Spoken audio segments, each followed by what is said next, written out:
This is Kosh, and you're listening to Pantheon Podcasts. It's been a long time coming, but it's you and me, that's my whole world. They whisper in the hallway, she's a bad, bad girl. The whole school is rolling fake dice. You play stupid games, you win stupid prizes. It's you and me, there's nothing like this. Miss Americana and the heart. Later this year, June 13th, 14th, and 15th, 2024, Taylor Swift will perform 3 shows at Anfield Stadium in Liverpool, one of many projected stops on a European leg of her Eras Tour. 48 dates so far, with another great Tennessee-based act, Paramore, opening the show. Anfield Stadium is massive. It's the 5th largest stadium in the UK. It's home pitch for the Liverpool Football Club, the Reds. Football stadiums, for the American version of the game and what the rest of the world calls football, but Americans call soccer, football stadiums are now familiar territory to Taylor Swift.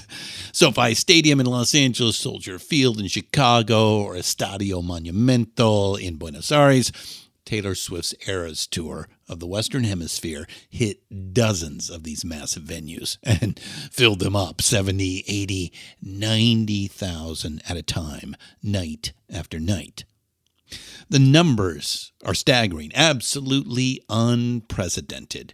Even legendary touring acts like U2, the Rolling Stones, or Bruce Springsteen have achieved nothing even close. Per Forbes magazine, the North American leg of the Eras Tour last year shattered all standing concert records, something like $1.5 billion in gross revenue. Over 4 million fans saw the lavish, spectacular 3.5-hour concert production. In the fall, they kept the endless summer going, heading south to rock massive stadiums full of Swifties in Mexico City, Rio de Janeiro, Sao Paulo, and more. A little more perspective. Christmas of 2023, Taylor distributed $55 million in bonuses to the band, crew, and support staff for the Eras Tour. That amount alone is more than the total proceeds for most tours. And they are far from done. As we went into production, we learned that Taylor and her team are back from their holiday break and have started rehearsals for the Asian leg of the Eras Tour. After that, Europe, and then back to North America. Can't you see that I'm the one who understands? You've been here all along, so why can't you see you belong with me? Standing by and waiting at your back door all this time. Well, if you haven't guessed by now, we're, maybe not Swifties, but we are definitely Swiftie adjacent. We think Taylor Swift is an elite talent and a class act. Her massive chart and tour success, her devoted fan base, did not happen by accident. She earned them by working hard and putting out lots of consistently good, and sometimes great music over her career, which spans almost 2 decades now. Before we get to the real topic of this short, since we talked some about football stadiums, let's talk about Swifties and American football fans. That Venn diagram has some overlap now that Taylor Swift and NFL star Travis Kelce have gone public with their romantic relationship. Sadly, because some American men can't stand the sight of a happy, successful woman, there has been some backlash. But overall, it's been a good thing, a great thing, especially for the NFL. Thanks to Taylor Swift, millions of potential new fans tuned into this year's NFL playoffs. Really, unless you're a dour, misogynistic killjoy, that can't be seen as anything but a huge positive. Yeah, 'cause the players gonna play. Haters gonna hate, haters gonna hate. I'm just gonna shake. I shake it out, I shake it out. Heartbreakers gonna break. And the league is gonna fake. I'm just gonna shake. I shake it out, I shake it out. I shake it out, I shake it out. I shake it out, I shake it out. Not that Taylor needs any help from us. She's already addressed the haters far better than we ever could. But back to Liverpool. The dock city on the River Mersey was, of course, the childhood home of the Beatles. It was 60 years ago this month, on February 7th, 1964, that the Beatles landed in America. Here's how we described it in Episode 7 of Rock and Roll Archaeology. The stakes were high, and real uncertainty awaited that 707 as it taxied up to the jetway and came to a stop. The cabin door opened to bright winter sunlight, and a new era began.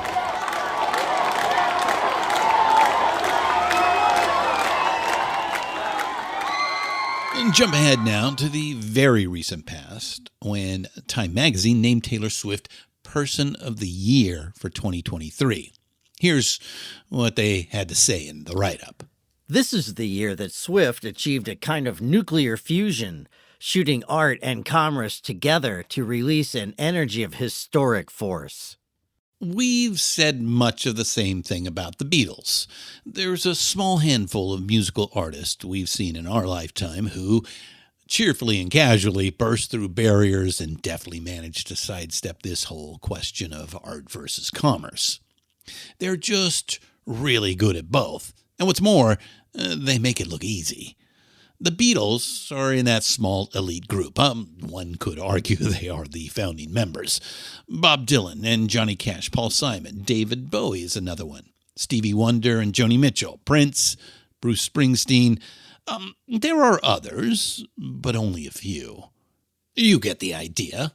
Artists who sell big without selling out, who don't pander to popular tastes. Instead, they create it and move it forward. Right here, we'll co-sign Time magazine and add Taylor Swift to that short list. There are some interesting parallels and some notable differences between the Beatles kicking off the British invasion 60 years ago this month and Taylor Swift's Eras Tour. So we decided to have some fun doing a compare and contrast exercise. It's our way of doing a little music history while also celebrating the present success of a great artist and entertainer. All right, quick, some announcements and housekeeping, and we'll get right into it.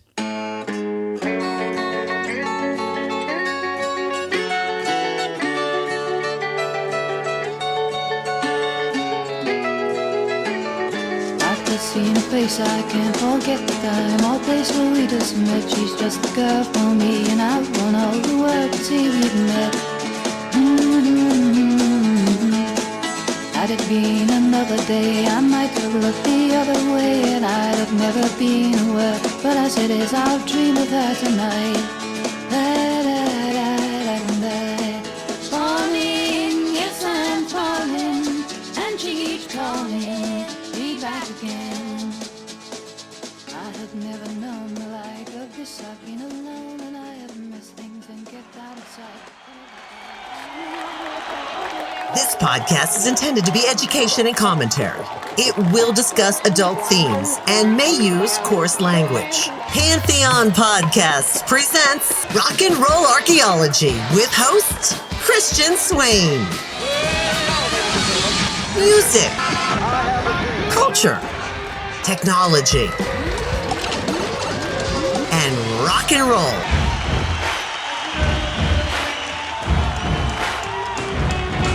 And now, on with the show.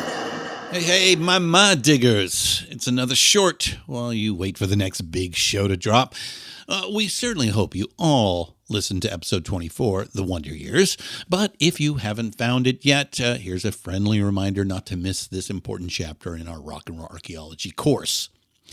We are working diligently on episode 25. We won't spill too much other than to say that we will be tackling the world of prog. Shh, don't tell anyone. In other news, we've been putting more effort into our socials, website, and especially Patreon. If you want to engage with us, the easiest way is to navigate with the new website, and that's rockandrollarchaeology.com. From there, you can find links to all the new stuff. If you would like to help us with $1 or $2 to keep the project going, we are suggesting Patreon as the best place to do so. Just smash the support button at the top of the website, or you can go there by using patreon.com/RNRAP. Again, patreon.com/RNRAP. If you do decide to join and get a seat for the show, right away you get ad-free versions of new episodes and are immediately a part of our regular rock and roll merch giveaway. We made 3 tiers to start, but you get to decide how much you want to support us. Of course, Richard, Jerry, and I would be eternally grateful, but if not, it's all good. Just keep on listening wherever you get your pods. But if you do, we ask for patience by supporting our advertisers like these folks here. And we're back. Okay, let's get into this short. February 9th, 2024 will be the 60th anniversary of the Beatles' first performance on U.S. soil. If you've listened to episodes 7 and 8, called Meet the Beatles, parts 1 and 2, then you know how significant the moment was, and that moment continues to reverberate to this day. As we said then, and still stick by it, the Beatles are the single biggest cultural phenomenon of the 20th century. Well, it has been 60 years, and while some artists have made big splashes in culture, it is more than fair to say nobody ever achieved that kind of cachet, until perhaps Taylor Swift in 2023. As we said in the opening, while it may not be exactly on par, just for the significant differences between culture in the 1960s versus the 2020s alone, there are plenty of similarities. And that's the point of this episode. So go get some popcorn, grab your family Swifties to listen in, because we are going to look at the Beatles in the 1960s and Taylor Swift in the 20-somethings. Diggers, we present to you Swifties Beyond Beatlemania. Get a dose of Eddie Jackson's and kills. She's killing Dilla when she's at the Beatles. She's the kind of a girl that makes an use of the will. Yes, you could say she was attractively built. Yeah, yeah, yeah.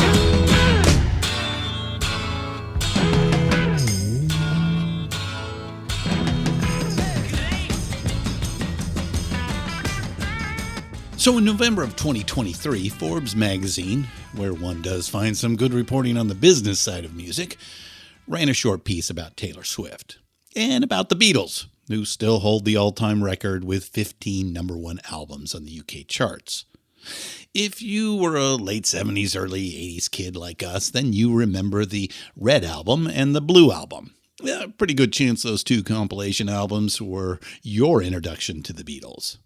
The Red album covered 1962 to 1966, while the Blue spanned 1967 to 1970. Together, they took the listener, in mostly chronological order, through the different eras of the Beatles, from Love Me Do to The Long and Winding Road. They were initially released in the spring of 1973, and like every other Beatles album to that point, went right to the top of the charts, and never really went away. Years after release, the Red and Blue albums were still charting. Well, 50 years on, in 2023, the Red and Blue got renewed. Apple Records re-released them, with 21 additional songs, including some great deep cuts.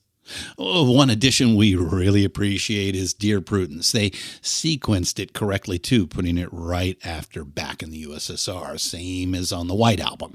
That sequence where one of Paul McCartney's best up-tempo rockers segues effortlessly into the beautiful, dreamy John Lennon masterpiece. It's one of the best album openings ever. It's been matched a few times maybe, but never exceeded, and we are fully prepared to die on that hill. Anyway, upon re-release in the fall of 2023, the Red went to #3 and the Blue to #2 on the UK album charts. But 1989, Taylor's version, was in the way at #1 and stubbornly refused to budge. The deeper you go, the higher you fly. The higher you fly, the deeper you go. So come on. Come on. Come on and set your joy. Come on and set your joy. Come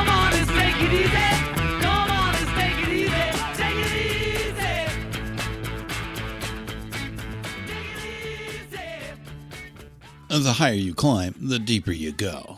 Let's do that and look at some more parallels and connections. This is some fun to be had here. Both artists evolved dramatically from their early roots. Most great artists do, of course. For us, a real interesting parallel is both artists released albums that show a clear pivot that retain some elements of the original style while introducing new ones. In the Beatles' case, their seventh album. We're using the US release sequence here. It's the seventh Beatles album, Rubber Soul, that marks the transition. For Taylor Swift, it's her fourth release, Red, from 2012. Rubber Soul is where the Beatles decisively move off their 50s roots, Chuck and Elvis, Buddy Holly and the Everly Brothers, and became musical omnivores, bringing new influences and textures into their songwriting and recording. At Pitchfork.com, Ivy Nelson wrote an on-the-money review of Taylor Swift's Red as part of a 2019 retrospective on Taylor Swift's early releases. Ms. Nelson gave Red a 9 out of 10 rating. Yeah, here's an excerpt.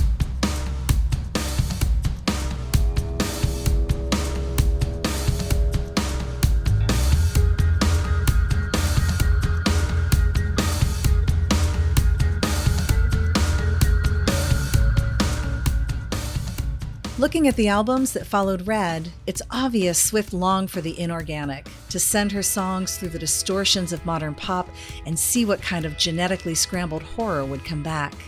Swift was trying to push her music outside of its traditional boundaries, to stray into the interzone between pop and country. I'm walking fast through the traffic lights, busy streets and busy lives, and all we know is touch and go. We are alone with our changes. So we mentioned release sequence a moment ago. The White Album was the first Beatles album released on Apple Records. Prior to the White Album, the American albums on Capitol Records and the UK releases on Parlophone were different, in weird, often frustrating ways. We commented on that in episode 8 and 15 of Rock and Roll Archaeology. To no small extent, the anthologies and reissues from the Beatles, from the 70s on up to the present, are a corrective to those record company blunders. The Beatles regaining control of their own narrative. Well, just a couple of years back, Taylor Swift decided to correct some record company stupidity and take back her narrative. And we gotta say, this is absolutely one of the most badass business moves any artist has ever made. Let's unpack it. You never give me your money. You only give me your funny paper. And in the middle of negotiations, you break down. We'll gloss over much of the story and just lay out the basic timeline. In 2006, a new record company called Big Machine Records, owned by Scott Borchetta, signed an unknown but very promising 16-year-old Nashville singer-songwriter, one Taylor Allison Swift. Taylor's self-titled first album was released that fall. It shot to number 1 on the country charts, spinning off 5 hit singles. Taylor wrote and recorded it while still in high school, going to class in the morning and working on the record every afternoon. She wrote or co-wrote all 11 songs. Jump ahead a little bit to the Video Music Awards fall of 2009. That was when Kanye West, who is a real talent, a nutcase, and an absolute fucking tool, all those things can be true. Anyway, the 2009 VMAs was when Ye famously grabbed the mic out of Taylor's hands. Taylor was all of 19 at the time, accepting her first VMA award for the category of Best Female Video. The song was You Belong With Me. Yo, Taylor, I'm really happy for you. I'm going to let you finish. But Beyonce had one of the best videos of all time. It was one of the most cringeworthy moments in award show history. Yep, cringeworthy is right. All kinds of social media drama ensued, and it stretched out for years. Kim Kardashian got involved at some point for reasons we don't really care about. Through it all, Taylor took the high road and maintained her dignity. And she's made it very clear in recent interviews, it was a traumatic, difficult period for her. Mostly, she just let her music do the talking. During the 2010s, Taylor Swift successfully crossed over from country to the pop and rock realms. In the process, she became the biggest recording and touring star on planet Earth. Like the old saying goes, living well is the best revenge. Reputation from 2017 was Taylor Swift's sixth and final release on Big Machine. Her contract was up. She signed with the Universal Music Group in the fall of 2018. The new contract includes ownership of her master recordings. Then, in 2019, asshole Kanye West's asshole manager, Scooter Braun, bought up Big Machine Records. And that purchase included the master recordings of Taylor Swift's first 6 albums. And it said, welcome to New York. It's been waiting for you. Welcome to New York. Welcome to New York. Welcome to New York. It's been waiting for you. Welcome to New York. Welcome to New York. It's a new soundtrack. I could dance to this beat. This is where the badassery comes in, right here. Taylor was outraged. For one thing, she would have gladly paid, and paid generously, for the masters. But Borchetta and Braun never gave her the opportunity. But instead of getting mad, Taylor Swift got even. In 2021, she started redoing her back catalog and re-releasing them as Taylor's version. The new recordings are largely true to the originals, and the Swifties have snatched them up. A masterstroke of marketing, bold and decisive. Taylor has now successfully crowded out Big Machine. She's rendered their hold on her early catalog irrelevant. She took back her narrative and got even richer doing it. Bad-ass move. And in the end, the love you take is equal to the love you make.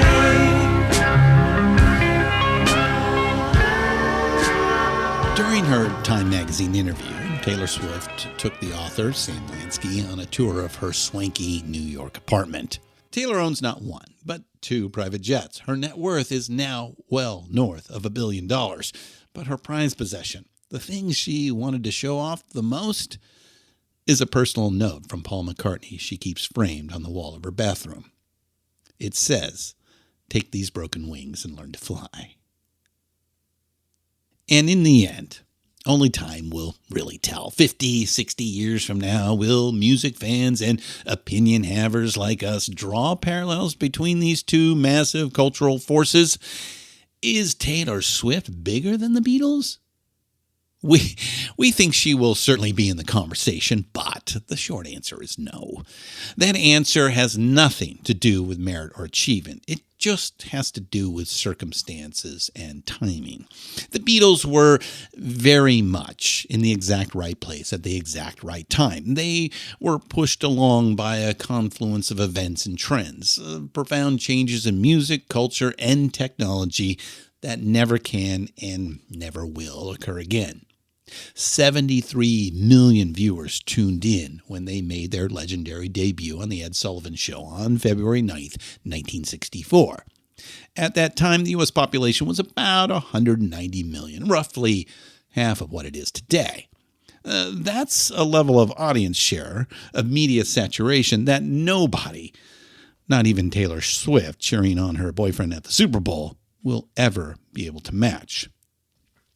In 1967, the Beatles were the first musical act to appear on an international satellite broadcast, another one-off, something that can never happen again.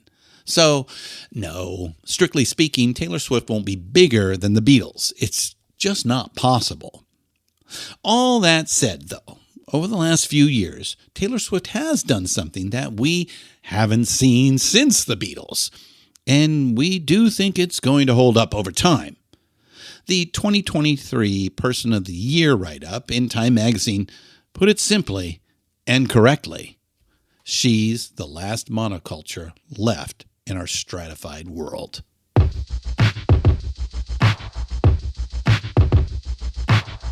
I have this thing where I get older, but just never wiser. Midnights become my afternoons. When my depression works the graveyard shift, all of the people I've ghosted stand there in the room. I should not be left to my own devices. I'm Christian Swain, and this has been Rock and Roll Archaeology on the Pantheon Podcast Network. Nice to see you. Thanks for stopping by. Keep up the rockin'. One day I'll watch as you're leaving, 'cause you got tired of my scheming. For the last time, it's me. Hi, I'm the problem, it's me. At tea time, everybody agrees. I'll stare directly at the sun, but never. Rock and Roll Archaeology is written by Richard Evans and Christian Swain. Produced and hosted by Christian Swain. All sound design and incidental music by Jerry Danielsen at Busy Signal Studios. Find all of our shows, notes, and links at pantheonpodcast.com. All songs can be found for purchase or streaming wherever you get your great music. Please pick up these amazing tracks. Contact us on social at Pantheon Podcasts on Facebook and Instagram. Tweet us at Pantheon Pods.